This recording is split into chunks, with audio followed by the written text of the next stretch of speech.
Yes. Next, I have Jose Alzando.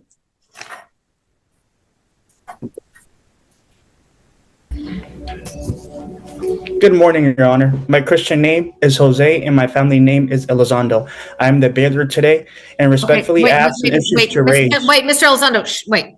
Jose Alzando, I show that you have one case pending, and that is expired registration. Do you understand that's the charge that is pending against you? Yes, I understand, but respectfully. Okay, sir. Okay, hang on. There's several steps we need to take over. Were you able to hear my explanation about defendant's rights and options that I went over at the start of court? Yes. Do you have any questions about those rights or options? Yes. Go ahead. What's your question? Okay, respectfully, I haven't received my documentation that I requested in a timely manner to proceed today. No. What is your question? No, Mr. Alzando, no. What is your question about the rights and options that I went over at the start of court? I have no questions regarding that. Okay, then to this charge of expired registration, actually, I'm going to stop and say, you mailed in payment. I did. You mailed in $3 and you have a balance due of $129. So with that payment of $3, we've already entered a plea of no contest for you because Texas law allows that to be entered for you. So we're set here to determine, are you able to make the balance of your payment by Monday, or do you need some time to pay that out? Your Honor, respectfully, as a Bailor and Grantor, I've granted this court equitable title for settlement of any. No, sir. This is a criminal court. No, sir, Mr. Elizondo, this is not a civil court. There are no parties like that in this proceeding. You're a defendant. You're not a grantor. I'm the judge, and so that does not apply to this court. You may have read that might be something in a civil court. That does not apply here. So my question to you, sir, is since you've already mailed in payment and indicated a plea of no contest by mailing in a payment under Texas law, can you get the balance paid by Monday, or do you need some time to pay that out, or do you have a financial situation that you need a financial packet? Your Honor, for the record, respectfully, I am a Texas common law free man. I do not participate in corporate Ponzi schemes that require me to have registration. This is not that, sir. This is not, Mr. Elizondo, stop. Mr. Elizondo, stop. This is not the time to make a statement. You see, we have like 12 other people who are set here. You're set on a criminal charge. This is not time for you just to go and make a statement about a civil matter that it is not set in this court. So are you saying that I don't have civilian due process of law? No, but this is not a civil matter. You're raising terms in regards to this as if this were like a civil lawsuit. This is a criminal charge where you've already. It's not criminal, Your Honor. Yes, it is, sir. This is a Class C criminal charge in Texas, displaying an expired registration. That is a Class C criminal charge, and you mailed in partial payment.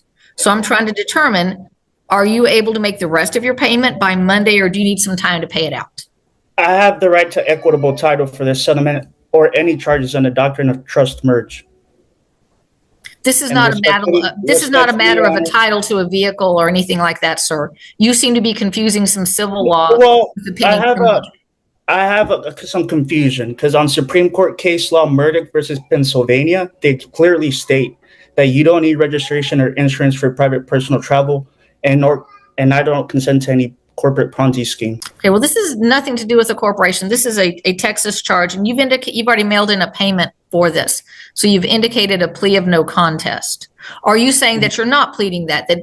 Then why did you give them $3? As a Bailor and Grantor, I gave Mr. Elizondo, stop. Mr. Elizondo, stop. Mr. Elizondo, of Trust Merge. Mr. Elizondo, stop. Why did you mail in $3?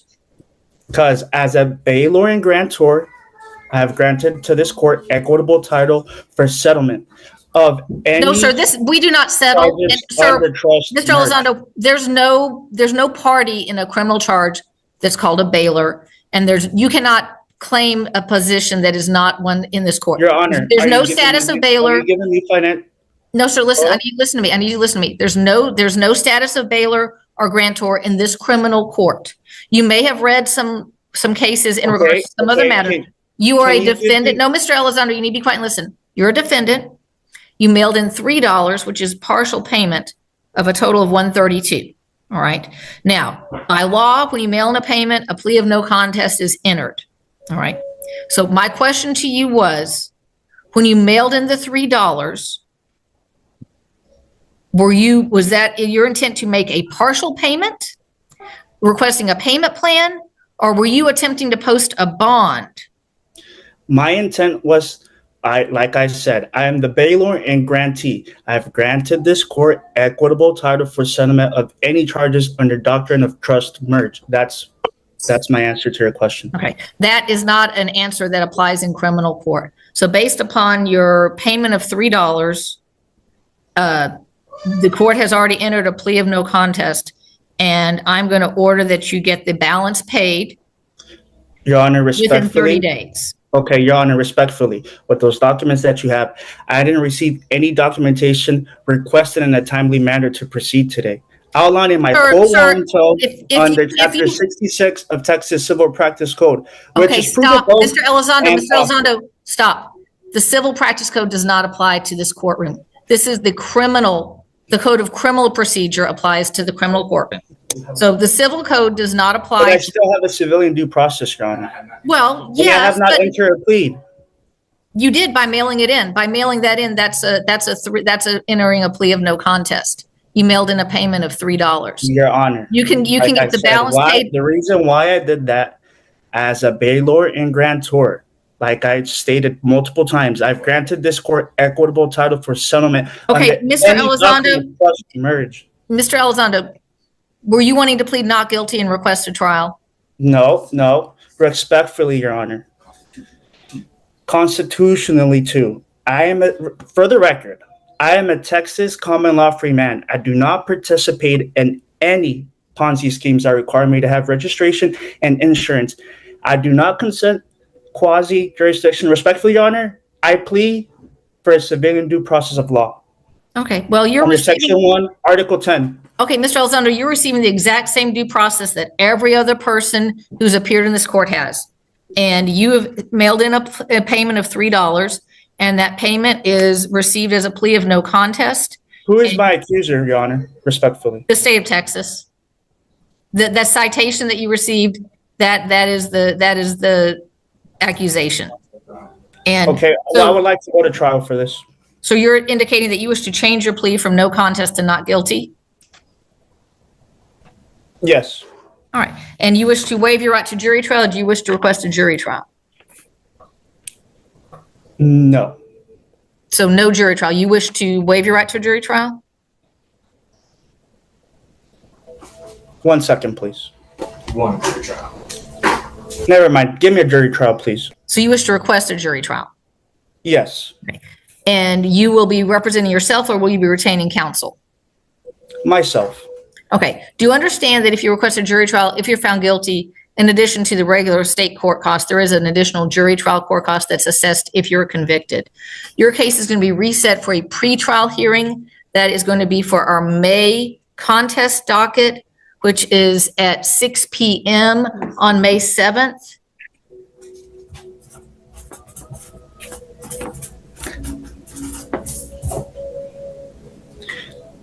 Now, you will receive a written pretrial order. Make sure you read it and follow it. If you wish to have any motions heard, you need to have them filed pursuant to the order, so they will be heard that night. If you have any requests for jury charges, you need to have those prepared and filed that night. You will have an opportunity to speak with the prosecutor, and you will have your hearing on any motions that night. At that time, we will schedule your jury trial for a later date, so have your calendar ready. Be prepared to know your availability for the next 2 to 3 months after the May 7th docket. Watch your email. You'll receive the pretrial order. You should get it by Monday at the latest. If you haven't received it by then, call my court staff. They will resend it to you. Make sure you send everything in writing in response to that. If you have any requests for discovery, if you have any other motions you want the court to consider, they must be filed pursuant to the order. Do you have any questions about that, sir?